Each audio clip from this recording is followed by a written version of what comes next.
His psychometric begins with a young boy named Leon whining and begging his mother to get him a puppy for his birthday.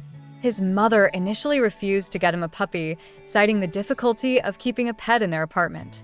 But because Leon wouldn't stop whining, his mother eventually gave in and promised to get him a puppy. A mysterious man approached a woman's apartment and rang the doorbell. The woman who lived there opened the door and asked who he was. Instead of responding, the man stabbed the woman in the stomach right away. That woman collapsed and died shortly afterward.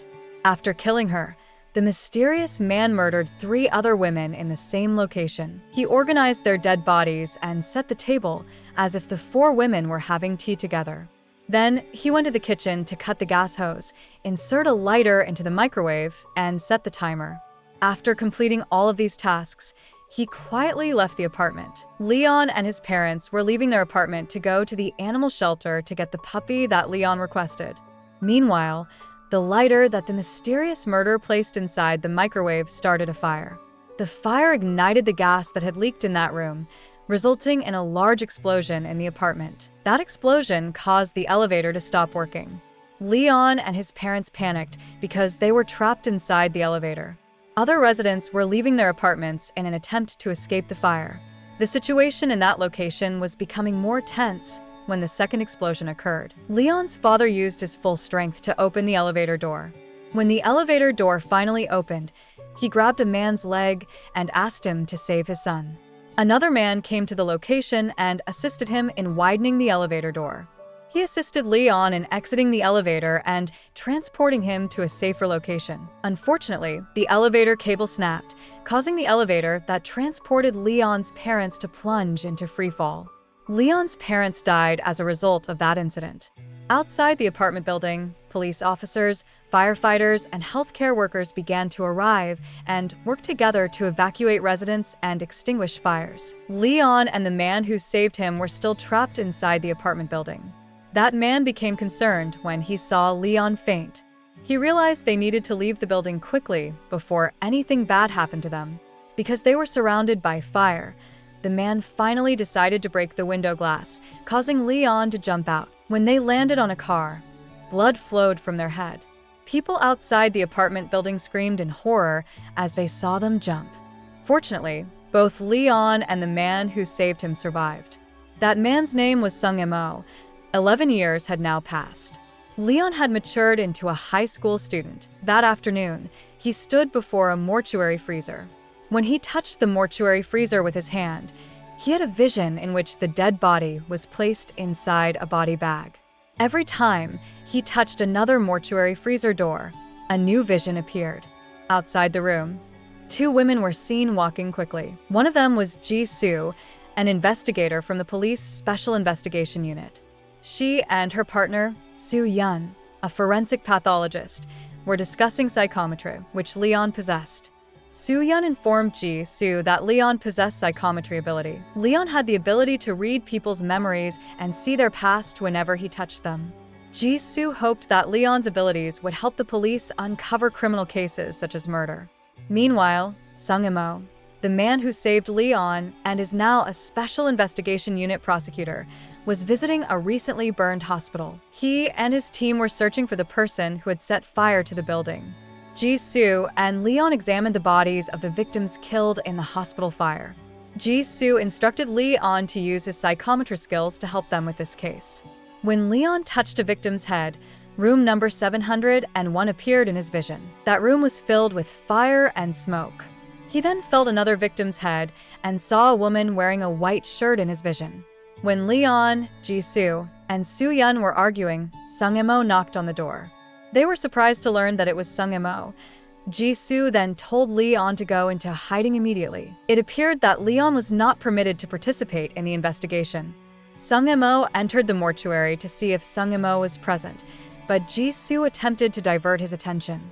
When Ji-soo and Soo-yeon left the room, Sung-mo immediately locked the door and searched for Leon inside. After a while, he discovered him inside the morgue freezer. Leon smiled and addressed him as brother.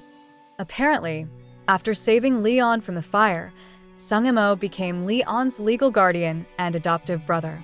Sung-emo informed Leon that he was not permitted to participate in the investigation. Still, Leon insisted on assisting his brother with his unique psychometry ability. Following that, Sung-emo returned to his office. He questioned a witness to the fire at the hospital. The witness was an insurance consultant. He told Sung-emo that he had come to the hospital that evening to meet with a patient. However, when he attempted to enter a room, he saw a woman stabbing a patient, pouring gasoline on the floor, and setting the room on fire. He was shocked to see that. He then told the workers what he had seen, and the workers quickly evacuated the patients. Song was the name of the woman the witness saw killing a patient and burning down a room. She was known as the patient who frequently lost her temper in a noisy and uncontrolled manner. The Special Investigation Unit assumed Song committed suicide after killing a man and burning down the hospital. When a police officer suggested that they close this case, Ji-soo immediately objected, stating that it was too early. She felt that there was still something strange about this case. She argued that this incident was similar to the fire that occurred in an apartment building 11 years ago. The police chief, who was also Ji-soo's father, yelled at her when he heard what she had said. He was furious with her for mentioning the fire incident that occurred 11 years ago. He felt like Ji-soo was questioning his competence because he was the one who handled the case. The police had closed the case because they believed they had caught the perpetrator. They stated that they had the evidence, which was the victim's blood discovered in the perpetrator's jacket.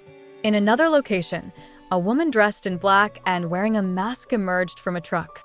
Then she went to the restroom and changed into a school uniform. That woman's name was Jae-in. While changing her clothes, she heard a noise from the stall next door. It turned out that someone had been looking at her in that stall. Jae-in became enraged when she realized this and pursued the person immediately. That person wore a red hoodie and a black shirt. Leon was walking down the street near that location, talking on the phone to a friend. He wore a red hoodie and a black shirt. He told his friend that he saw an underwear while assisting his brother with his investigation. While the man who peeked at Jae-in in the restroom was fleeing, he unexpectedly ran into Leon. When their hands came together, Leon remembered that man peeking at a woman in the restroom. Jae-in eventually arrived at that location. She saw Leon and mistook him for the man who had peeked at her in the restroom because they were dressed the same. She followed him and secretly recorded him. After a while, she stopped him and called him a peeping Tom. Leon was perplexed when he heard that. He explained that there must be a misunderstanding. Jae-in then showed him a recording of him saying he saw underwear. She was furious with him and attempted to kick him, but Leon managed to grab her leg first. When he did that, he saw a vision of Jae-in being bullied by her classmates. Jae-in was becoming increasingly annoyed by him after he touched her leg. As a result, Leon was eventually arrested and incarcerated at the police station. The police officers knew him well because he had been in the cell before. When Leon was in middle school, he frequently ended up there because he got into fights with his classmates. Fortunately, Leon did not have to spend the night in that cell this time because Ji-soo had arrived and paid for his ransom. In the car, Ji-soo chastised Leon for being arrested by the police. She stated that she assisted him in becoming a psychometric so that he could assist law enforcement in solving criminal cases and avoid getting into trouble like this. To make matters worse, the teachers discovered CCTV footage of Leon trespassing on the school premises by jumping over the fence on Sunday morning. At the same time, they learned that someone had broken into the staff room that day. They were also surprised when Leon received a high grade on the following day's exam. Leon was known as a problematic student who was not particularly bright and had never received a good grade, so it seemed strange that he could receive one. They suspected Leon of breaking into the staff room and stealing the examination papers in order to prepare his answer for the following day's exam. When Leon arrived at school, his best friend approached him and informed him that the teachers had summoned him to the staff room. While walking to the staff room, Leon was surprised to see Jae-in there. It turned out that Jae-in was a transfer student. It was her first day of classes at Leon's high school. While they were talking, a math teacher grabbed Leon and led him away. The math teacher accused Leon of stealing the exam papers. He claimed that he had CCTV footage as evidence. But Leon denied the accusation, claiming that he came to school that day because he forgot it was Sunday. He also stated that he would always enter the school building by jumping over the fence. But the math teacher did not believe him. He was angry with him and kept hitting his head with the book. Fortunately, the physical education teacher who witnessed this intervened and told Leon to leave. Following that, Leon went to the rooftop for some alone time. He was worried about being expelled from school because he had been accused of stealing exam papers. He was curious about who broke into the staff room that day because he did not do it. A teacher brought Jay into Leon's classroom and introduced her to the students. During the break, a group of students approached Jayan and asked why she could be transferred to that school at the end of the semester. They teased her if she had problems at her previous school. Jayan left the classroom without responding to their questions. She suddenly remembered how her old schoolmates had bullied her. That memory triggered her into a panic attack. She then went to the roof to calm herself down. On the other side of the rooftop, Leon was reading an article about the fire that occurred 11 years ago. He could still vividly recall how he nearly became a victim in that incident. He had a flashback to when a man helped him get out of the elevator where he and his parents were trapped. However, the police later discovered that the man who assisted Leon in exiting the elevator was also the perpetrator of the fire incident. That man was finally sentenced to prison. His prison number was 3145. Jisoo and Sungemo met in the prosecutor's office to discuss the hospital fire. Jisoo was still curious about the woman Leon saw in his vision, who was dressed in a white shirt and a ring. She assumed the woman was a nurse at the hospital who could provide more information about what had happened that night. As a result, she decided to search for that woman. 11 years ago, a few days after the fire in Leon's apartment building, little Leon opened a box containing his personal belongings. The police were able to save only these belongings from the fire. Leon sobbed when he discovered a stuffed toy inside that box. It reminded him of his mother, who had bought the toy for him. Suddenly, a little girl ran in front of her. While doing so, she unintentionally lost her shoe. At the police station, a van arrived and a man got out. That man was the person who the police claimed was responsible for the fire. As he walked toward the building with the police officers, he noticed a young girl. That little girl was the one who ran in front of Leon and lost her shoe. She was saddened to see her father being apprehended by the police. Then she burst into tears and left. While running, she collided with Leon by accident. The girl kept crying and calling her father. Leon felt sorry for her and gave her some candy to cheer her up. Back in the present, that little girl had grown into a high school student. She turned out to be Jayan. She tried to cheer herself up by eating candy, just as Leon had done for her previously. After a while, she was ready to return to class. At the same time, Leon prepared to attend school. He jumped off his seat, but then he realized there was Jayan down there. Fortunately, he was able to grab the stairs and avoid hurting Jayan. They had another argument on their way to class. Jayan was still upset with Leon for looking at her another day. Leon tried to explain to Jayan that he had not done that, but she did not believe him. When the class started, the math teacher and the students were astounded by Jayan's ability to easily solve the math problems on the board. That math teacher praised Jayan for her intelligence while mocking other students who couldn't match her. Instead of being happy, Jayan was upset with him for insulting her classmates. She stood up to him, claiming that it was because of teachers like him that students became lazy and disruptive. She also defended Leon, telling him that he did not steal the examination papers. That math teacher was annoyed by her. He couldn't understand why she defended her classmates and confronted him after he praised her in front of the class. He then challenged her to prove that Leon did not steal the examination papers, and Jayan immediately accepted his challenge. Leon sneaked into the school building in the evening. He wanted to go to the staff room to find any evidence that would show the teachers that he did not steal the exam papers. With his special psychometry ability, he attempted to find the code to unlock the staff room door.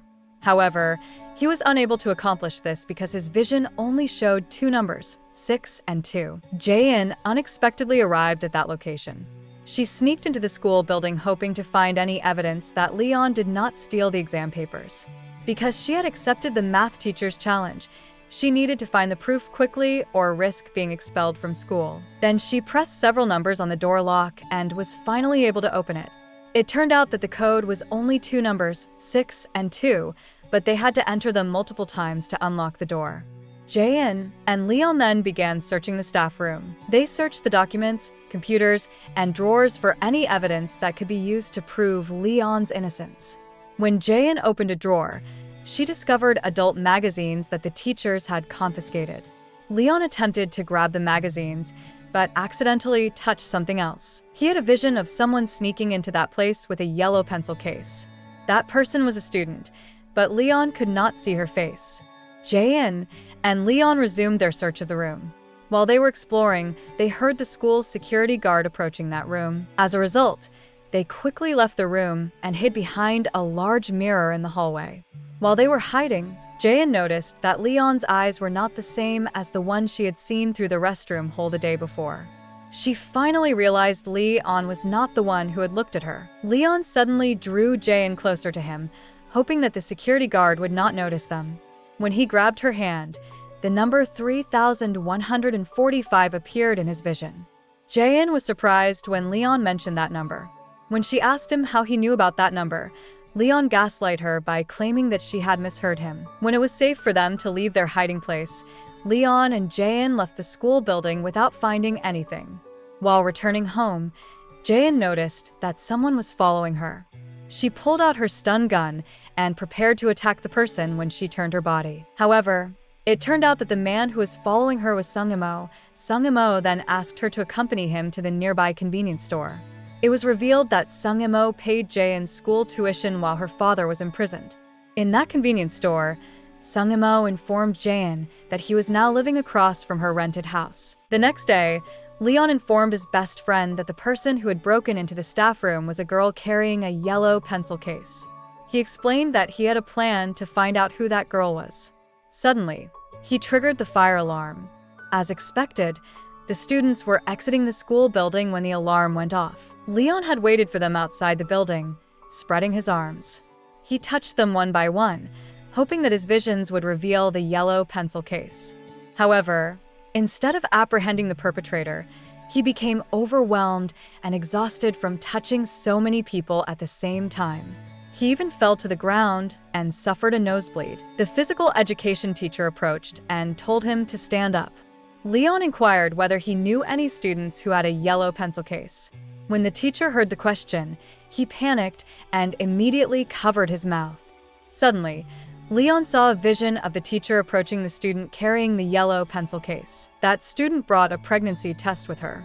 However, when she attempted to place it back in her pencil case, the math teacher appeared and confiscated the pregnancy test, mistaking it for a cigarette. That student was concerned that the math teacher would discover that it was not a cigarette, but a pregnancy test. So she broke into the staff room and took back her pencil case. That student was named So Hyun. So Hyun admitted to Jae-in that she had broken into the staff room. Jae-in was perplexed and questioned why she told her this. She stated that she wanted Jae-in to find the perpetrator so that she would not be kicked out of school. The math teacher entered the classroom and approached Jae-in. He informed Jae-in that he was looking for any information about her family. When he was about to mention her parents' names, Jae-in interrupted him and changed the subject. She claimed that it was not Leon who stole the exam papers. It turned out that while searching the staff room with Leon another night, she discovered some marked examination papers in a drawer. These exam papers belonged to 5 students from that high school. So, all this time, the exam papers were not stolen by the students, but sold by the math teacher himself. That math teacher was furious when he heard that. When he and Jae-in had an argument, a student secretly recorded them and uploaded the video to the internet. That video went viral, and the math teacher was eventually fired for selling examination papers to his students. Jae-in was relieved that she was able to prove Leon's innocence without having to reveal that the person who broke into the staff room was So Hyun. She was concerned that if the school learned about what had happened, especially her pregnancy, she would be expelled. Jae-in went to her balcony in the evening, and she noticed Sung-imo on the balcony across from her. She tried to talk to him, but then she noticed Leon in that location. She quickly hid herself and wondered what Leon was doing on Sung-imo's balcony. She secretly listened to their conversation and overheard Leon calling Sung-imo's brother. Leon and Sung-imo then discussed Leon's unique psychometry ability. That conversation in some way irritated Leon. Leon became enraged after his brother left and kicked a plant pot. Jae-in, who was still hiding from Leon, was stunned and screamed as he did this. She eventually came out of her hiding place. Leon questioned why she was hiding. Instead of answering him, Jae-in inquired about his psychometry ability. She wondered if that was how Leon learned about his father's prisoner number. Leon was surprised to learn that Jae-in's father was being imprisoned. Jae-in instructed Leon to wait for her and asked him to read her past. Then Leon and Jae-in sat down on the balcony. Jae-in asked Leon which part of her body he needed to touch to see her memory. Leon claimed that her hand was sufficient, but Jae-in believed that he should feel her lips because they were the most sensitive part of her body. Leon was surprised to hear that. He was getting nervous when Jae-in started leaning in and asking him to read her. Leon suddenly fell off the bed. It turned out to be only a dream. What actually happened that evening was that Jae-in changed her mind and canceled her plans to visit Leon's balcony. The next day, as Jae-in was leaving her rental home to go to school, she noticed Leon waiting for her outside. She told Leon to forget what she had said about her father, who was imprisoned. While they were on the bus, she asked him not to tell anyone that they were neighbors and that she lived in the attic. She didn't want her classmates to bully her again if they knew about these incidents. The bus came to a sudden stop. As a result, many of the passengers, including Leon and Jae-in, nearly collapsed. But Leon saved Jae-in from falling to the ground. He quickly explained that because he did not touch her directly, he was unable to see her memories. The situation between them became awkward. As a result, Leon chose to walk to school rather than taking the bus. Meanwhile, Ji-soo and Sung-im-oh were still searching for the nurse seen wearing a ring in Leon's vision. They arrived at the nurse's apartment, but nobody was there. Ji-soo became frustrated because they had so little information about this nurse. They only knew that this nurse was very reserved. Even other nurses at the hospital knew little about her. As a result, Ji-soo asked Sung-im-oh if they had simply given up and forgotten about the case. In the classroom, 2 students from affluent families asked Jae-in to join their gang. They still believed Jae-in was the daughter of a local government official. However, Jae-in immediately refused their offer. Those girls were offended when they heard that. They assumed Jae-in was looking down on them. But then Leon appeared and demanded that the 2 girls complete their tasks as soon as possible. Jae-in felt relieved when those girls finally left her. Even though she didn't say anything, she looked at Leon as if she wanted to thank him for saving her from those girls. Ji-soo presented Sung-im-oh with a document indicating that the investigation into the hospital fire had been terminated. Sung-im-oh knew Ji-soo was still curious about the case, so he asked her to look into that case again. Then he summoned the witness of the fire incident, whom he had previously interrogated. He asked the man to come to his office, and he agreed. While on his way to Sung-im-oh's office, the witness noticed a man dressed in black on the street. Not long after passing him, his car tire suddenly went flat. When the witness checked his tire, a man in black approached him holding a hammer. Dae-bong, Leon's best friend, drove him home after school. Unlike Leon, Dae-bong came from a wealthy family. In the car, Leon noticed Jae-in crossing the street at the traffic light. He noticed that a suspicious man in black was following her. Jae-in worked part-time at a convenience store after school. The man who was following her went into the convenience store where she was working. The man turned out to be Jae-in's former high school math teacher. He approached Jae-in and pulled out a bottle of dangerous liquid from his pocket. He still held a grudge against her because she had caused her to be fired from his job. So he wanted to exact revenge on her by pouring the liquid in Jae-in's face. But when he attempted to do so, Leon grabbed his hand and stopped him. He then attacked him and used a joint lock on him. The bottle of dangerous liquid brought by the math teacher slipped from his grasp. When the dangerous liquid came close to touching the math teacher's face, Jae-in became concerned and asked Leon to let him go. Leon eventually released him and called Ji-soo. Not long after, police officers arrived and took the math teacher with them. Leon informed Ji-soo that Jae-in was his classmate and neighbor. Then he returned to the convenience store to buy his favorite candies. He gave the candies to Jae-in. They both recognized the scene, but they had no idea they had met as children. Ji-soo and Sung-mo paid Jae-in a visit at the convenience store in the evening. Sung-mo was concerned about Jae-in after Ji-soo informed him that she had almost been assaulted by her former math teacher. Ji-soo was also concerned about her, so she contacted Leon and asked him to be Jae-in's bodyguard. Leon refused her request right away, but after Ji-soo kept pressuring him, Leon eventually gave in and agreed to do what she asked. Following that, Sung-mo offered Jae-in a ride home. When he returned home, he received a call from someone who informed him of the witness to the fire at the hospital. He was surprised to learn that the witness had been murdered. He then arrived at the crime scene right away. When he and Ji-soo arrived, they discovered that man's dead body was tied up with chains.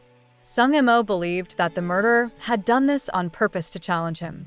The next day, when Jae-in left her rented house, she saw Leon waiting for her outside. This time, they decided to attend school together.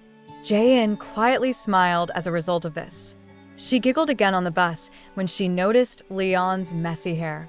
She intended to tidy it up, but she quickly changed her mind. At the rooftop, Jae-in started to open up to Leon. She explained to Leon that she always changed schools because she didn't want anyone to find out that her father was a prisoner. She was afraid that if people found out about her father, they would label her as the murderer's daughter. After hearing that, Leon told her his story in response. He told her he was an orphan and had no one to look after him. He also admitted to getting into a lot of fights in middle school because he felt angry and alone. But one snowy night, as he was returning home, he came across a box on the street. He cried when he saw a dog inside the box because he recognized himself in that dog. He, like that dog, was being abandoned and had no one to care for him. Sung-mo appeared in that location unexpectedly and asked him to accompany him. When Leon heard that, his eyes filled with tears. He was touched when someone finally asked him to join their family. Leon told Jae-in that Sung-mo was the only person whose memory and past he couldn't access, despite having touched him. He still had no idea why such a thing happened. Jae-in smiled happily as she left her rented house the next day, believing that Leon was waiting for her once more. However, when she left her house, she did not see him anywhere. She eventually decided to go to school alone because she did not want to be late. Leon had apparently slept late. When he came out of his house, Dae-bong was already waiting for him. Dae-bong appeared panicked and informed him that there was a major issue at school. When Leon arrived at school, he was surprised to see a large writing on the wall claiming that Jae-in was the daughter of a murderer. He quickly grabbed a can of spray paint from that location to remove the writing. But when he touched the can, he saw a vision of where his former teacher had created that writing. Leon then went to the convenience store where Jae-in worked, but he did not find her there. So he went to her rented house to see if she was present. When he entered the house, he noticed a picture of Jae-in as a child there. He finally realized Jae-in was the little girl he had met years ago. Then, Leon touched the door handle and used his psychometry skills to locate her. He had a sudden vision in which Jae-in thanked him for all of his help. She also hoped they would meet again someday. After 2 years, he passed away. Leon had graduated high school and was now driving a sports car on the highway. When he arrived at the traffic lights, he noticed a woman who resembled Jae-in. So he got out of his car and immediately chased that woman. Unfortunately, the woman was not Jae-in. The next scene revealed that Leon was taking a law enforcement entrance exam. He took the test because he wanted to be a police officer. When he became frustrated with the examination, he touched the man sitting in front of him. He attempted to copy the man's answers using his psychometry ability. However, when he touched the man, a guard in the room abruptly stopped him. He thought the guard's voice sounded familiar to him. When he looked at her, he was surprised to see that the guard was Jae-in, the woman he had been searching for. Apparently, Jae-in was now working as a police officer. That day, she was assigned to supervise the law enforcement entrance exam. Later, Jae-in and Leon spent some time together in the park. They were discussing their lives and what they had been doing for the previous 2 years. Ji-soo went to a coffee shop to meet his best friend, forensic pathologist Soo-yeon. She told Soo-yeon that she and Sung-mo had gone to see Byung-ho, the police chief who was also her father, that morning and asked him not to halt the investigation into the fire at the hospital. They suspected that this fire was related to the fire that occurred in the apartment building 13 years ago. However, Byung-ho stated that they could not continue the investigation because the perpetrator and witness had died. However, Ji-soo and Sung-mo insisted on continuing the investigation. When Byung-ho heard this, he was furious with them. He finally challenged them to prove their statement was correct. He instructed them to locate evidence for both fire incident cases. In the evening, Sung-mo met with his brother. He invited him to go somewhere with him. On their way there, he was perplexed when he noticed Leon looking very happy and even singing a love song. Leon had still not informed him that he had met Jae-in. It turned out that Sung-mo had asked him to go to a luxury apartment building. When they entered the room, Sung-mo informed Leon that it was their new home. Leon was surprised to hear that. He then remembered that he had given Jae-in his old address. The next day, Leon was on his way to the police station, where Jae-in worked. He wanted to tell Jae-in that he had moved into a new apartment. However, when he arrived, a police officer informed him that Jae-in had moved to another police station. Jae-in was surprised to hear that. He called Ji-soo right away and inquired about Jae-in's job transfer. Ji-soo explained that, despite the fact that Jae-in was now a police officer, she was only doing minor tasks such as assisting elderly people in crossing the street, patrolling quiet streets, and assisting parents in scaring their disobedient children. As a result, if Jae-in continued to perform those tasks in that location, she would struggle to advance. Not long after, Leon arrived at Jae-in's new workplace. When he and Jae-in talked, he discovered Jae-in's true reason for moving to a new workplace. Jae-in explained that she moved because she did not want anyone at her workplace to find out about her father. Suddenly, a middle-aged woman approached Jae-in and requested his assistance in finding her daughter. It turned out that the woman's daughter had run away from home before. Leon then assisted Jae-in in looking for that woman's daughter. When they were looking for her on the bridge, Jae-in noticed a rabbit-stuffed toy belonging to the woman's daughter in the river. She was concerned that something bad had happened to her. She and Leon then went to the river and retrieved the rabbit-stuffed toy. When Leon touched it, he had a vision of strands of hair inside a suitcase. When he saw that, he became terrified, fearing that the woman's daughter had been kidnapped and killed. Suddenly, Jae-in's superior arrived and inquired about their activities in the river below. The woman who had asked Jae-in to find her daughter was also present with her daughter. Jae-in felt relieved when she saw them. She then mocked Leon, saying that his psychometry ability was still lame. Leon realized he had the vision of strands of hair in a suitcase because he had touched the river rather than the stuffed toy. He eventually discovered the suitcase after searching for it for quite some time. Soon after, police officers arrived at the scene. Ji-soo was the one in charge. She told Leon that they discovered a dead body in the river 5 months ago. Then she brought the suitcase to the mortuary to be examined by Soo-yeon. When they opened the suitcase, they discovered the dead body of a woman inside. Meanwhile, Jae-in and Leon sat on a riverside bench. They couldn't believe 2 body dumping incidents had occurred in that seemingly calm river. They wondered if the murders were committed by the same person because the victims were stuffed into suitcases. Ji-soo gave a presentation at the police station about the dead body discovered in the river. She informed Byung-ho and the other police officers who attended the meeting that the same incident occurred in that river 5 months prior. Sung-mo did not leave the meeting location immediately after it ended. He reviewed documents about the hospital fire, the apartment building fire that occurred 13 years ago, and the murders of the women whose bodies were discovered in suitcases. He appeared frustrated with those cases and eventually decided to leave the area. But as he was leaving the building, he noticed a man in black standing in front of his car. He suddenly remembered being chained in a room as a child. When someone entered the room, he appeared terrified.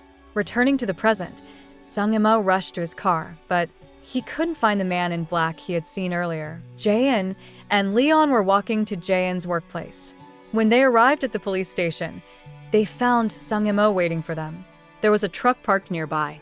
Sung-mo noticed earlier that the man in black clothes was secretly watching them from inside that truck. Then Jae-in, Leon, and Sung-mo entered the building and talked there. Leon was surprised to learn that Sung-mo was the one who paid Jae-in's school and college tuition. He smiled as he thought of Sung-mo as Jae-in's adoptive father. Following that, Leon and Sung-mo were returning home. In the elevator, Sung-imo noticed that Leon avoided touching the buttons directly. He told his brother that in order to improve his psychometry, he needed to get used to touching objects directly. When they arrived at their apartment, Sung-imo locked Leon outside and instructed him to use his psychometry ability to unlock the door. Leon then touched the door and found the code easily. He realized that the code represented his own birthday. He became saddened because his birthday brought back memories of his parents and the fire at his old apartment building. It was the day that his parents died in the fire accident. The next day, Leon left his apartment building. There was a delivery truck parked nearby. As soon as Leon drove away in his car, the man in black emerged from the delivery truck and entered Leon's apartment building. He had a package with him. When he arrived at Leon and Sung-imo's apartment, he opened the package and placed a security camera inside a smoke detector. In another location, Leon, Jae-in, and Sung-imo were discussing Leon's psychometry ability. Sung-imo requested that Jae-in assist Leon in improving his psychometry ability, but Jae-in expressed doubt that she could. After that, Leon and Jae-in sat by the riverbank. They discussed what Sung-imo had asked Jae-in earlier. Leon explained that if Jae-in wanted to help him, she needed to let him touch her, which meant he could read her past. Jae-in didn't know if she was ready to let Leon read her past. She was insecure because she did not have a good life. She had been bullied, and her father had been imprisoned. She ultimately decided to ignore Leon, who extended his hand to touch her. When Leon arrived at his apartment building, he noticed his brother walking to his car. Sung-imo informed him that he was currently investigating the body dumping case. Leon was ecstatic when he heard that. He quickly offered to assist with the investigation, but Sung-imo refused and left the scene alone. But Leon ignored him and immediately followed his brother. While pursuing his brother, a delivery truck unexpectedly blocked his car. Sung-imo and Leon finally reached the prosecutor's office. As soon as Leon arrived, he got out of his car and attempted to check on the delivery truck that was blocking him, but it left immediately. Leon then returned to his car and pursued the truck right away. When they arrived on a quiet street, Leon checked the truck but found no one inside. But the man in black clothes emerged from his hiding place and stabbed Leon in the chest. While working at the police station, Jae-in dropped her can of candy on the floor by accident. During the attack, Leon touched the man's face and saw his memories. He discovered that the man had been following Sung-imo for years. He also saw that man during the fire at the apartment building 13 years ago. Leon attempted to see more of his memories, but the man fled the scene. Not long after, an ambulance arrived and transported him to the hospital. Ji-soo and Sung-imo rushed to the hospital as soon as they learned what had happened to Leon. While being taken to the emergency room, Leon informed his brother that the man in black had been following him for years. He also stated that the man was present when the fire at his old apartment building occurred 13 years ago. Fortunately, Leon survived the stabbing. He was currently recovering in the hospital. After that, Sung-imo and Ji-soo visited the mortuary to see Soo-yeon. Soo-yeon informed them that she had new information about the woman who was discovered inside the suitcase. Sung-imo and Ji-soo were surprised to learn that the woman they were looking for was the nurse witness. They were even more surprised when Soo-yeon revealed that the autopsy results showed that the nurse witness had been dead for 5 years. Ji-soo then wondered who the woman was that Leon saw in his vision. Leon was alone on his bed in the hospital when he heard someone walk toward his room. He thought it was his brother, so he got out of bed and tried to surprise him. He was even playing with him, rolling him up with the curtain. However, it turned out that person was not Sung-imo. Leon blushed and felt awkward when he discovered it was Jae-in. Then Leon and Jae-in sat on the bed. Jae-in expressed concern for him after hearing what had happened to him. As a result, she eventually agreed to assist him in improving his psychometry abilities. After talking for a while, Jae-in decided to go home. Leon escorted her from the hospital building. He returned to his room and touched the curtain that he had used to roll Jae-in up earlier. In his vision, Jae-in was blushing as he hugged her. While Jae-in was waiting for the bus at the bus stop, a car abruptly stopped in front of her. It turned out that it was Sung-imo. Sung-imo offered her a ride home, and Jae-in accepted. But before they went to Jae-in's house, Sung-imo took her to his office first. In his room, he gave her a book journal in which he documented Leon's psychometry development. He gave her that book because Jae-in agreed to help Leon improve his psychometry skills. The next day, Jae-in went to see her father in prison. Jae-in's father was overjoyed to see her daughter again after such a long absence. But he quickly became enraged when Jae-in informed him that she was going to find the true perpetrator of the apartment building fire that occurred 13 years ago. He asked her not to do that because he was concerned about what might happen to his daughter if she did. He then got out of his chair and attempted to persuade Jae-in that he was the one who set fire to the apartment building.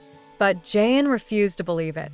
She knew his father was only saying that to protect her. Leon was finally released from the hospital after a full recovery. Dae-bong picked him up from the hospital, and they went somewhere. It turned out that they went to Jae-in's workplace to pay him a visit. Jae-in told Leon that he needed to start practicing his psychometry ability. She then took him to the library and gave him a stack of books on law and criminology. She asked him to read those books carefully so that he could see things from a broader perspective. Leon then spent the day reading the books until he fell asleep. He finally awoke when he heard his phone ring. It turned out that Ji-soo called him. She asked him to come to the mortuary and assist her in investigating the body dumping case. Leon and Jae-in then visited the mortuary together. Ji-soo handed over the dead body of the nurse witness to Leon. However, when Leon attempted to touch the woman's dead body and use his psychometry ability on her, Jae-in abruptly stopped him. Jae-in contended that Leon needed to learn more about that woman's background before he could accurately interpret her memory. So she asked Ji-soo to obtain the relevant documents for this case. Ji-soo then returned to her office to retrieve the documents that Jae-in requested. In the elevator, she ran into Sung-mo and informed him that Leon and Jae-in were now in the mortuary. Meanwhile, the mysterious man dressed in black returned to Sung-mo and Leon's apartment. It turned out that he installed the security camera inside a smoke detector to learn about the code that Sung-mo and Leon used to unlock their apartment door. When he was inside that apartment, he saw a picture of Sung-mo as a child. He whispered to himself, "I finally found him." In the mortuary, Leon was busy studying the case documents. After finishing his studies, he began to use his psychometry skills on the deceased woman. In his vision, he saw an elderly woman lying unconscious on the ground. That old woman was surrounded by 3 men dressed in black. Another man approached her with a hammer in his hand. Then he used his hammer to violently attack the poor old woman. Leon was shocked and immediately opened his eyes. He remembered seeing the man who had attacked the old woman before. He reviewed the documents again and discovered that the man was the witness who had been interrogated by Sung-mo. That man's name was Gap-yeong. Ji-soo informed Leon that Gap-yeong was murdered just before Sung-mo met with him. Leon felt intense pain and collapsed to the ground.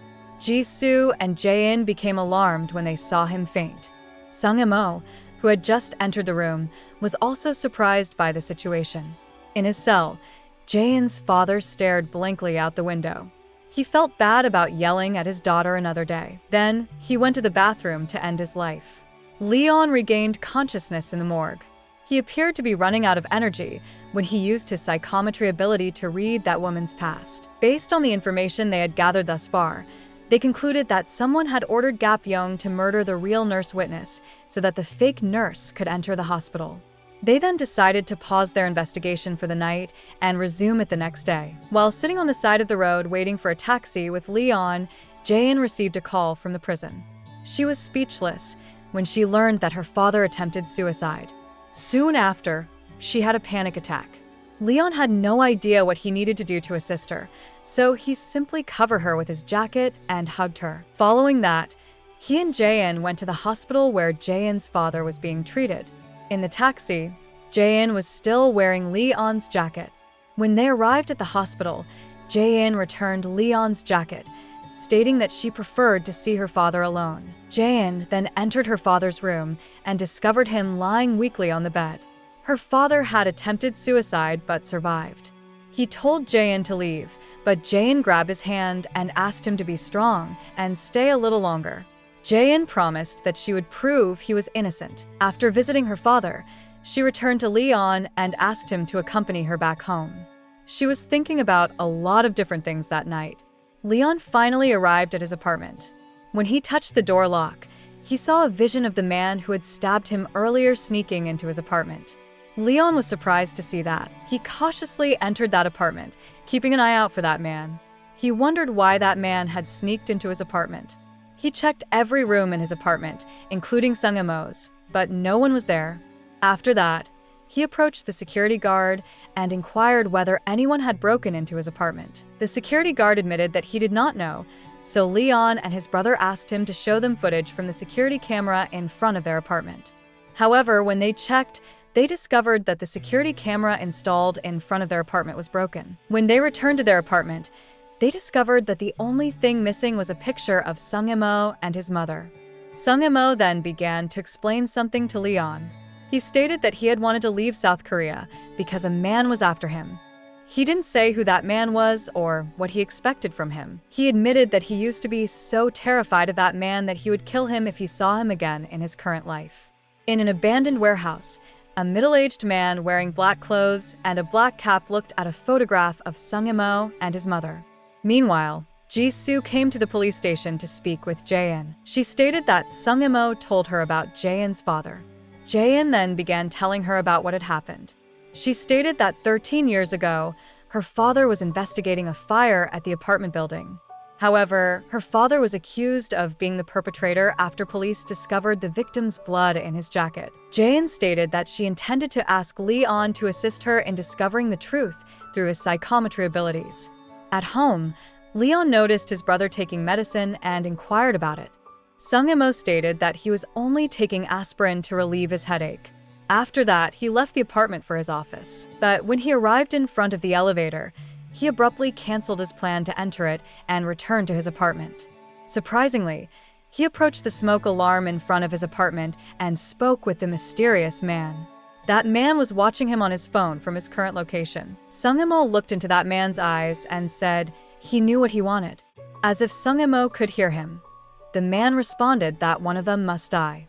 Then Sung-Emo destroyed the security camera installed inside the smoke alarm, and the man threw his phone into the fire. At home, Leon touched Sung-Emo's books and retrained his psychometry ability. While he was doing this, he received a call from Jae-in. Jae-in stated that she would come to his apartment. Leon immediately began cleaning his apartment after hearing this. Jae-in appeared awkward when she visited Leon in that location. She quickly became more relaxed after meeting and playing with Leon's dog. Leon then began telling her about the man who had stabbed him earlier. He claimed that the man sneaked into his apartment another day. He also stated that that man was Sung-Emo's adversary, and they intended to kill each other. Meanwhile, Sung-Emo finally discovered the mysterious man's hiding place. When he visited the abandoned warehouse, he discovered a burned phone. He called the digital forensics team and asked them to look into that phone. After a while, the digital forensics team called Sung-Emo back and informed him that they had successfully restored all of the data on that phone. They then sent the data to him. Some of them were pictures of him taken by the mysterious man. While looking through the photos, he noticed Jae-in's pictures. Sung-Emo's hands shook as he realized the man had chosen Jae-in as his next target. At the police station, Jae-in's superior, Dae-nam, noticed a problem with the security cameras. He and Jae-in then went outside to inspect the security cameras. When Jae-in returned to the building, she noticed a group of women being impressed by a man who demonstrated his artistic abilities. That man turned out to be the mysterious man in black who stabbed Leon and had been following Sung-Emo for quite some time. That man's name was Gun-tae. At home, Leon touched Sung-Emo's book and attempted to retrain his psychometry ability. He finally had a vision of little Sung-Emo studying with his mother. When Sung-Emo asked his mother about the meaning of pain, she explained it to him. Leon was perplexed when he witnessed that scene. He was so curious about Sung-Emo's inability to feel pain that he asked his mother to explain it. After that, Leon went to the police station to talk to Jae-in. When he got there, he ran into the man who stabbed him. But he didn't recognize him because the man who stabbed him was wearing a mask back then. Next, Leon and Jae-in went to the playground. When they sat on the swings, Leon told Jae-in about his psychometry training for the day. He also mentioned little Sung-Emo, who asked his mother to explain the pain to him. He couldn't believe his brother had kept information about the mysterious man from him all this time. He suspected that Sung-Emo was still hiding many things from him. Then Leon noticed that Jae-in's shoelace was undone. He attempted to tie it back for her, but Jaein quickly covered her leg. This made Jaein sad. While touching the falling snow, he complained that the snow was the only thing in this world that he did not need permission to touch. Jaein suddenly touched Leon's hand. Leon suddenly remembered all of the times he and Jaein were together. He realized Jaein had been thinking about him all along and developing feelings for him. After using his psychometer to read her past, he knelt and tied her shoelace. This time, Jaein did not hide her leg. Leon told her not to hide anymore because he was willing to accept her past. Following that, Leon and Jaein returned to the police station together. Sung-imo was driving close by and keeping an eye on them. Ji-soo and her best friend, Soo-yeon, were talking at the coffee shop. She told her how she met Leon and Sung-imo. She stated that Leon's father was a good friend to her father. They were both police officers and had previously worked together. After Leon's parents died in the fire, Ji-soo's parents considered adopting him. However, Leon was eventually adopted by Sung-imo. When they were kids, Sung-imo, Leon, and Ji-soo enjoyed playing together. Ji-soo occasionally ruffled Leon's hair, but Leon hated being touched by others. He also disliked touching people. Ji-soo had no idea Leon possessed a special psychometry ability back then. Soo-yeon then returned to the hospital and reviewed the documents related to the apartment building fire that occurred 13 years ago. She learned from those documents that Sung-imo's mother had been stabbed. In the interrogation room, Sung-imo was interrogating a male. That man was the last person Gap-yeong contacted before he was murdered. It turned out that Sung-imo interrogated that man without the permission or knowledge of other police officers, including Ji-soo. Sung-imo inquired as to why that man's phone number was the last one Gap-yeong called before passing away. That man explained that when Gap-yeong had a flat tire and became concerned because a man in black was approaching him with a hammer in his hand, he called him and asked him to pick up a woman named Song and transport her to a safe location. As soon as he heard that, he went to Song-he's house, but she was not there. He admitted that he had no idea who Song-he was, but Sung-imo said he knew about her. Song-he was one of the women discovered dead inside suitcases in the river. She was discovered by the police 5 months ago. Another woman was the nurse witness discovered by Leon recently. In the car, Ji-soo's subordinate informed Ji-soo that he had seen Sung-imo interrogating a man the night before. Ji-soo was surprised to hear that. She wondered why Sung-imo interrogated a man without her knowledge or consent. Meanwhile, Jaein and Leon were going on their first date. Leon noticed Jaein repeatedly touching her waist, as if she were in pain. In the car, Jaein explained that she closed her eyes while showering because she was afraid Leon would see her naked when he touched her. As a result, she fell and sustained a waist injury. Leon laughed when he heard this. He stated that Jaein did the correct thing. On their first date, they visited a souvenir shop and made their own souvenirs. They appeared to enjoy spending their time together. Ji-soo went to the police station's interrogation room to check the most recent document. She discovered that what her subordinate had told her was correct. Sung-imo interrogated a man another night and learned new information about Song-he. She suddenly received a call from Soo-yeon. Soo-yeon requested that she visit the mortuary as soon as possible. When she got there, Soo-yeon showed her a picture and a sketch of a woman. That woman was Sung-imo's mother. Soo-yeon said Sung-imo's mother resembled the 2 women found dead inside the suitcases in the river. She wondered if the body dumping cases were linked to Sung-imo's mother. Leon finally drove Jaein home later that evening. Before Jaein entered her home, Leon handed her a bag containing the souvenir he had created. Jaein checked her bag and placed the souvenir on her desk. Leon had made a Christmas tree for her. It was similar to the Christmas tree her father gave her as a child. Leon remembered the Christmas tree when he saw her memory. Jaein was moved when she saw that souvenir. She quickly emerged from her house and hugged Leon from behind. Her eyes welled up with tears, which Leon gently wiped away. But when he touched her, he had a vision of Jaein crying and breaking the Christmas tree her father had given her while her father walked away with the police officers. Leon was stunned when he saw Jaein's father's face for the first time. He remembered that man as the perpetrator of the apartment building fire 13 years ago, which killed his parents. Leon then remembered the time he returned home from his parents' funeral. On his way home, While riding the bus with other apartment dwellers who survived the incident, he saw the news on a building's big screen. According to the news, the perpetrator of the fire incident has been apprehended by police. The young Leon was perplexed when he saw the perpetrator's face because that man had assisted him in exiting the elevator. He suddenly developed a headache and a panic attack. Sung-mo approached and attempted to calm him down. Returning to the present, Jae-in attempted to explain to Leon that his father was not guilty. However, Leon, who was angry and disappointed, refused to listen to her. He claimed that while everyone appeared to be good on the outside, they had a disgusting past on the inside. Jae-in continued to try to explain everything to him, but Leon ignored her and left. He didn't care if Jae-in fell while chasing him, even though it was raining heavily. Leon then walked aimlessly along the sidewalk in the rain. He accidentally touched people who were also walking down the sidewalk and saw their memories.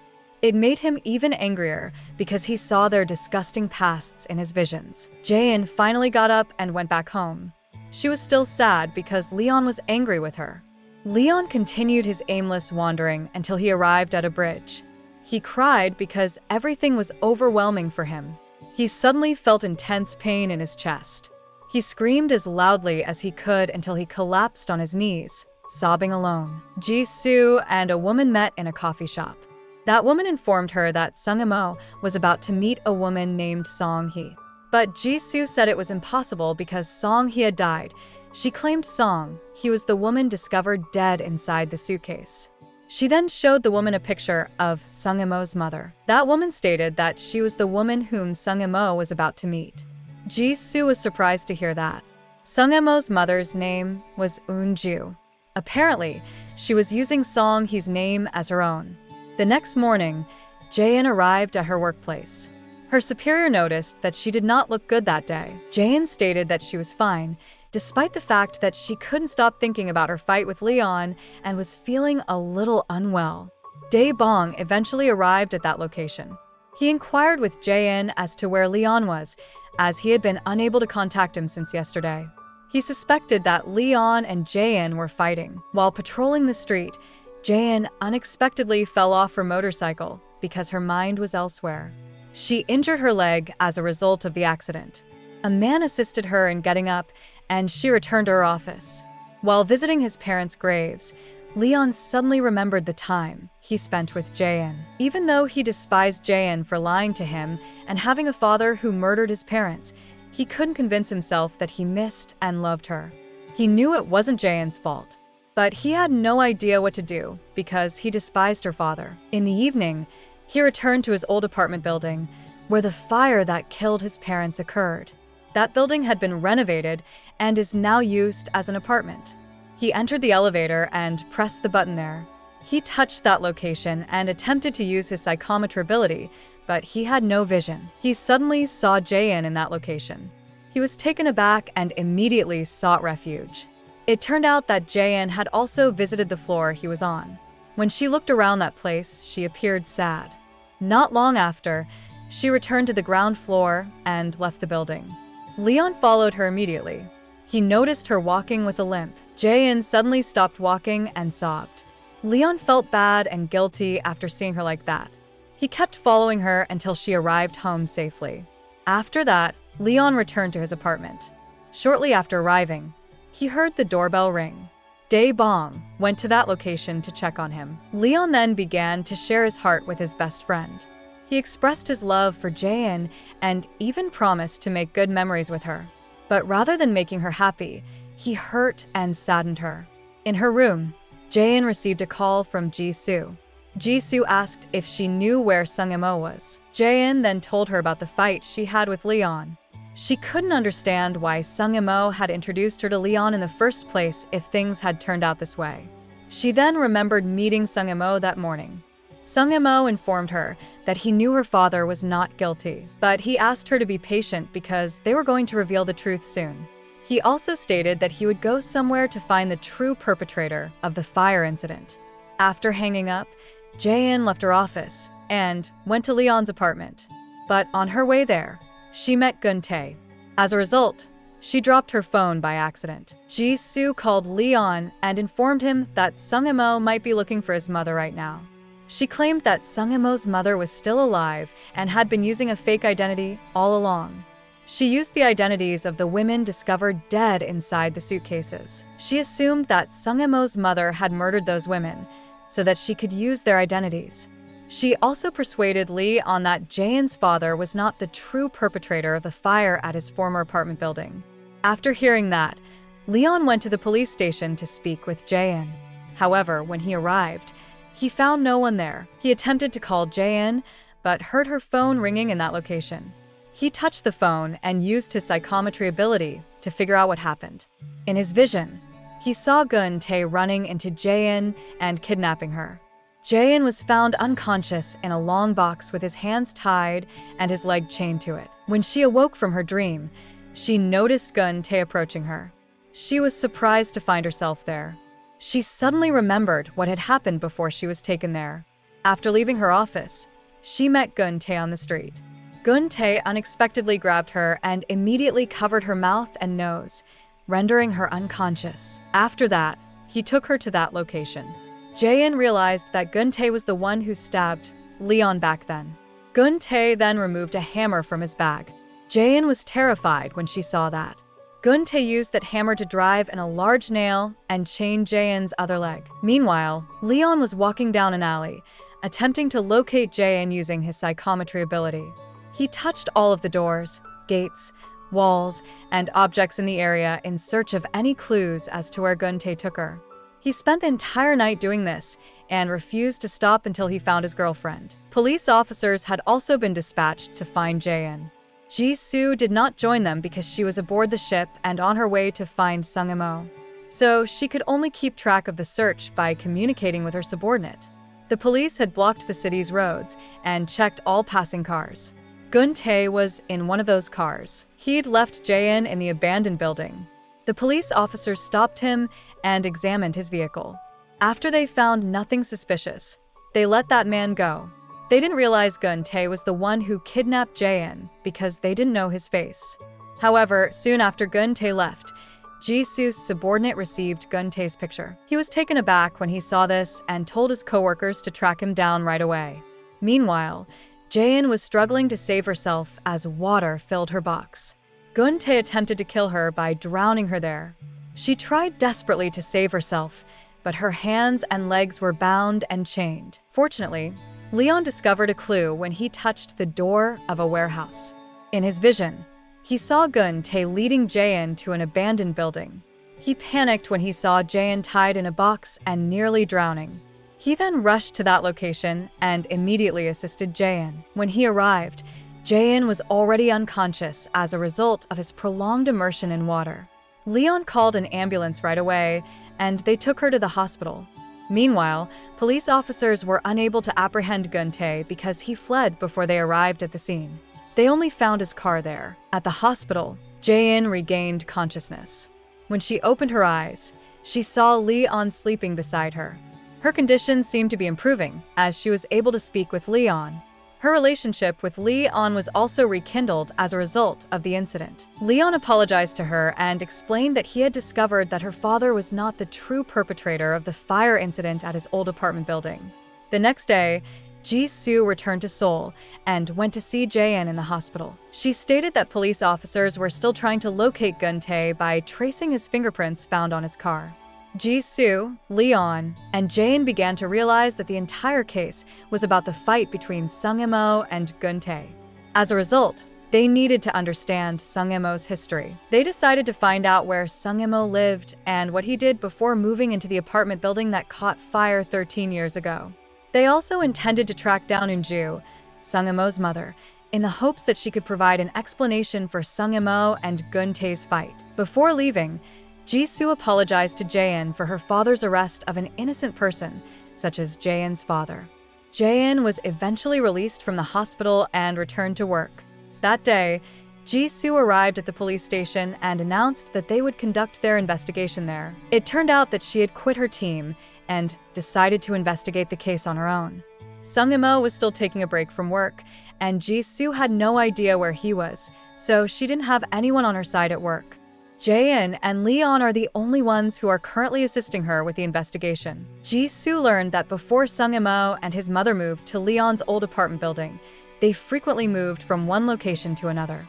So, that afternoon, they decided to visit an address where they suspected Sung Yim-oh and his mother had previously lived. When they arrived, they discovered an abandoned warehouse containing old, broken machines. Suddenly, Leon and Jaein noticed footsteps. They followed the footsteps, which took them to a basement. When Leon touched the door, he had a vision of Sung Yim-oh visiting that location recently.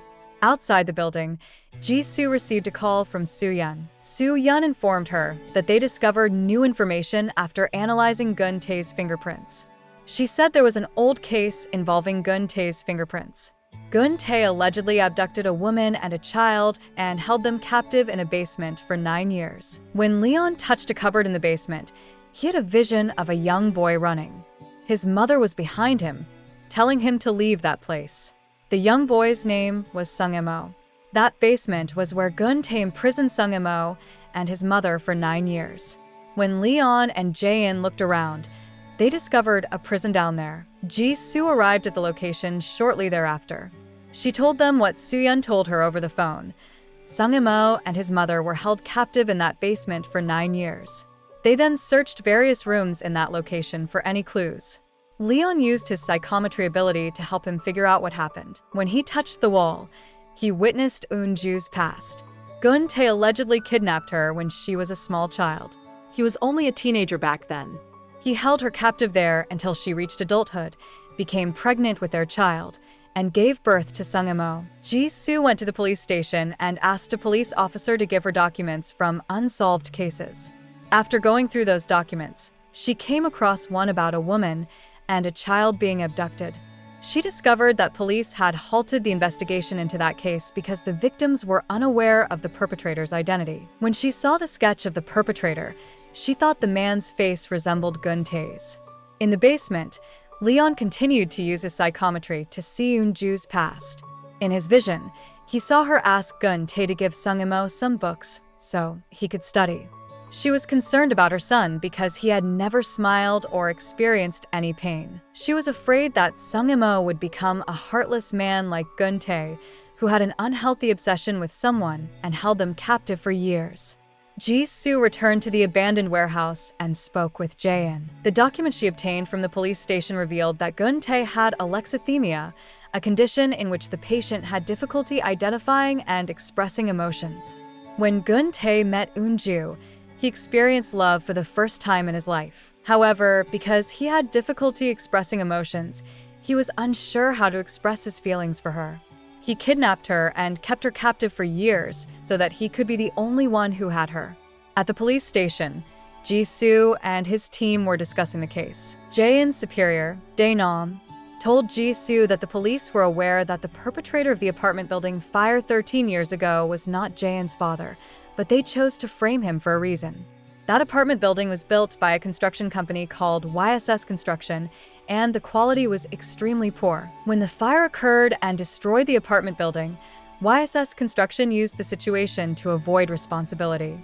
They asked Byung-ho, who was in charge of the investigation at the time, to frame someone so that the public would blame someone else for the fire, rather than them. Because it would take a long time for the police to find the true perpetrator, Byung-ho eventually agreed to find someone to frame for the fire incident. He decided to frame Jaein's father, who was present in the apartment building when the fire occurred, and imprisoned him to this day. Later, he was promoted after apprehending the perpetrator of that incident. Ji-soo was very disappointed with her father when she heard that. After that, she went to his father's house and informed him that she knew everything. Byung-ho told her that as a child, she was extremely weak and frequently got sick. He said he didn't have enough money to take her to the hospital. When he was given the opportunity to earn more money by manipulating that case, he seized it immediately so that he could take his daughter to the doctor. Ji-soo wasn't sure what to say when she heard that. Her eyes welled up with tears as she realized that her father had framed an innocent person for her.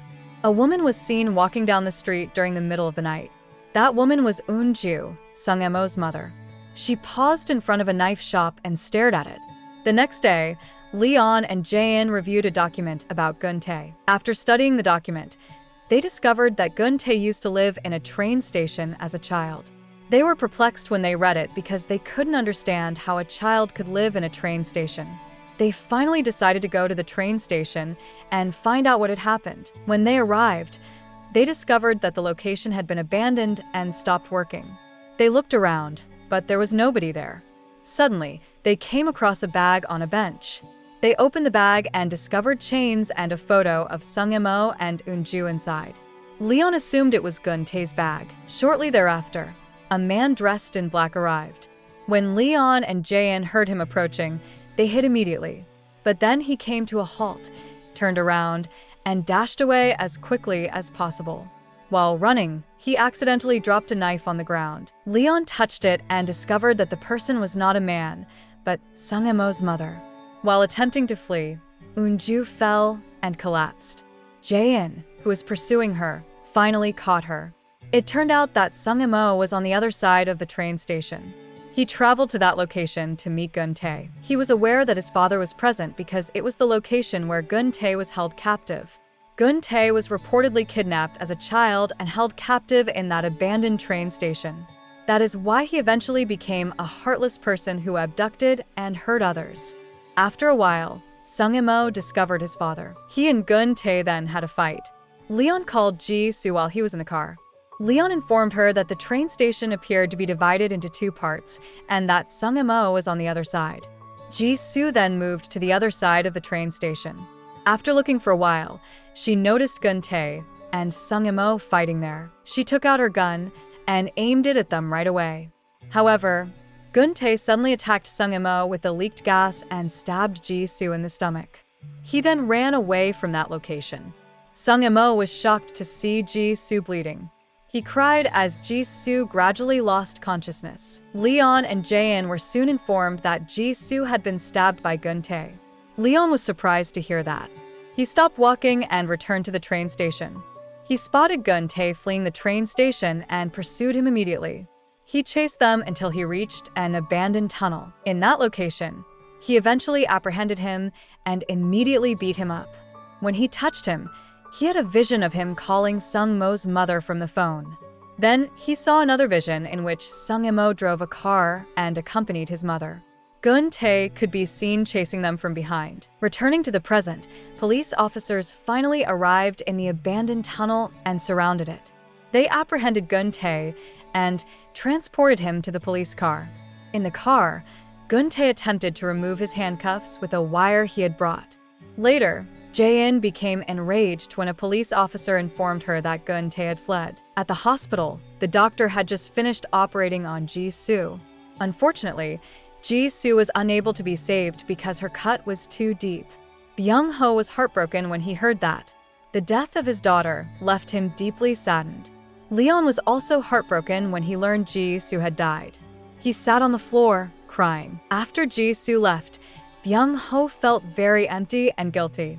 As a result, he decided to meet with Dae-nam and request that the cases of the hospital fire and the apartment building fire be reopened. Dae-nam was surprised to hear that.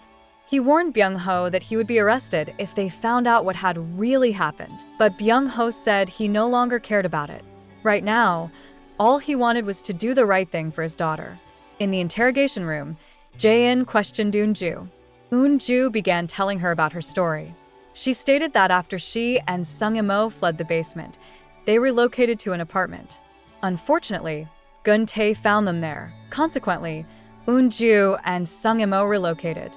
Eun-ju even changed her name to the names of the women who were discovered dead inside the suitcases while working as a nurse at the hospital. But one night, she got a call from someone.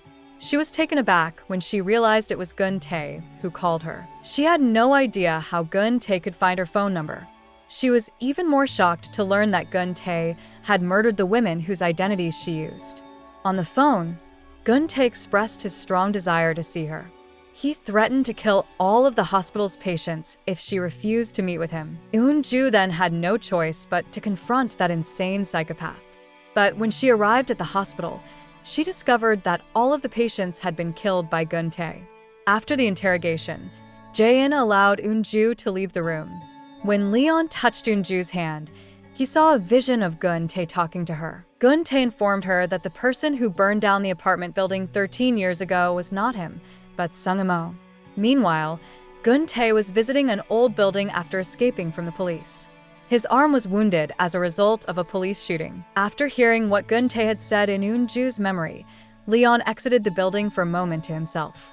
He had no idea what to do after learning that his brother was responsible for the fire that killed his parents. Jae-in tried to calm him down by suggesting that Gun-tae might be lying to Sung-mo's mother. But Leon wasn't sure whether he should believe in his brother or what Gun-tae said. Leon and Jae-in then continued their investigation into the case. Jae-in even asked senior police officers to assist them in solving this case. She told them about the connection between the fires at the apartment building and the hospital, as well as a man named Gun-tae. She also suggested that Gun-tae's son, Sung-mo, could be to blame for the incidents.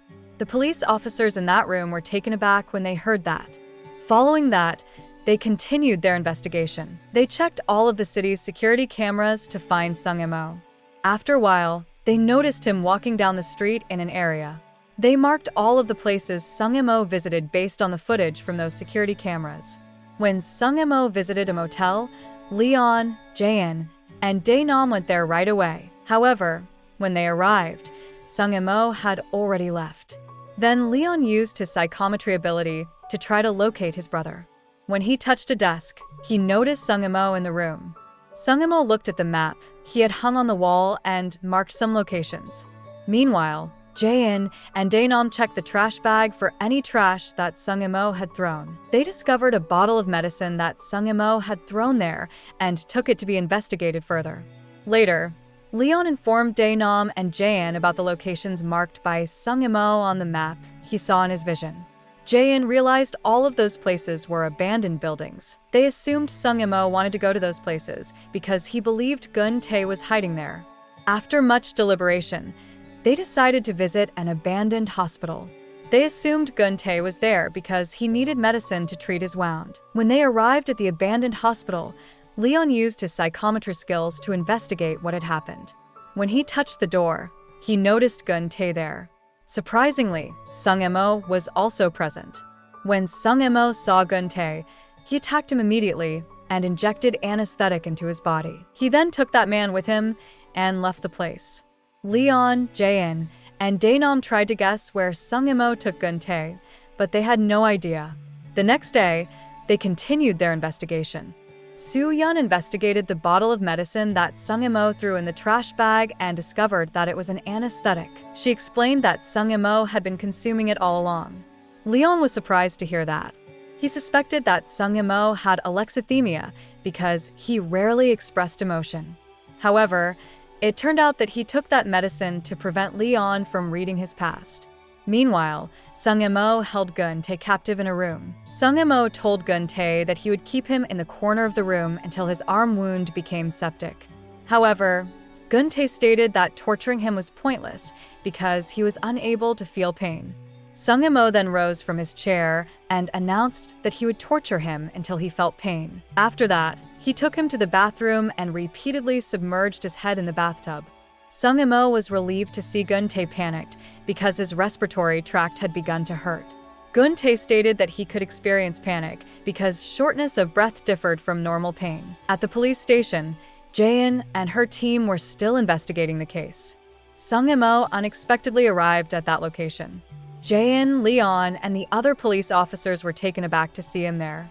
They couldn't believe Sung-mo had returned to that place. The enraged Leon approached him and attempted to confront him, but Sung-mo quickly interrupted him, saying that he would give a statement that day and was prepared to be interrogated. Jae-in and Sung-mo then entered the interrogation room. During the interrogation, Sung-mo told Jae-in that he got into a fight with Gun-tae to save his mother. He and his mother had been moving from place to place all along in order to escape Gun-tae. Sung-mo refused to answer Jae-in's question about where Gun-tae was. Then he got up from his chair and announced that the interrogation was over. Leon was outraged and disappointed when he saw this. He confronted Sung-mo in the hallway, touching his hand. He was able to read Sung-mo's past for the first time in his life because Sung-mo had stopped taking anesthetics. Leon had a vision of Gun-tae being held captive with his hands tied. Leon was surprised to see this. He knew his brother should be arrested for kidnapping someone, but he lacked evidence. So all he and his team could do was let him go. Before leaving, Sung-mo visited his mother's cell and took her with him. Leon and the other police officers present watched them walk away. Sung-mo brought his mother to his apartment. Leon and Jae-in arrived shortly thereafter. When Leon touched Sung-mo's hand, he noticed some buildings in the city. Sung-mo then invited Lee on to speak with him in person. Leon approached Sung-mo near the parking lot and inquired about Gun-tae's whereabouts and whether he had killed him. But Sung-mo did not respond to him. Leon was upset as a result of this. So he punched his brother in the face and left the scene. In the car, Leon recalled the buildings he saw in Sung-mo's memory. He assumed that those buildings represented Sung-mo's view from somewhere in the city. He suspected that was where Sung-mo kept Gun-tae captive. The next day, Leon and Jae-in began looking for that location. They went to some places where they could see the buildings that Sung-mo saw. They opened the map and marked the buildings Leon had seen in his vision. Then they went to those buildings' rooftops to see if they could get the same view. After a while, they arrived on the rooftop of a building where they had a similar view, but Leon felt it was insufficient distance. Leon suddenly noticed a building near that location. According to Jae-in, the fire occurred in the apartment building. When Jae-in and Leon looked at the apartment buildings, they realized that Sung-mo was inside. It was most likely that Sung-mo was in the apartment of the 4 women who were murdered before the fire incident took place back then. As soon as they realized this, they went to the apartment with other police officers. They raided apartment 702 and checked every room. They finally located Gun-tae in a room there. He was unconscious on the ground due to the injuries and tortures he had received. But thankfully, he was still alive.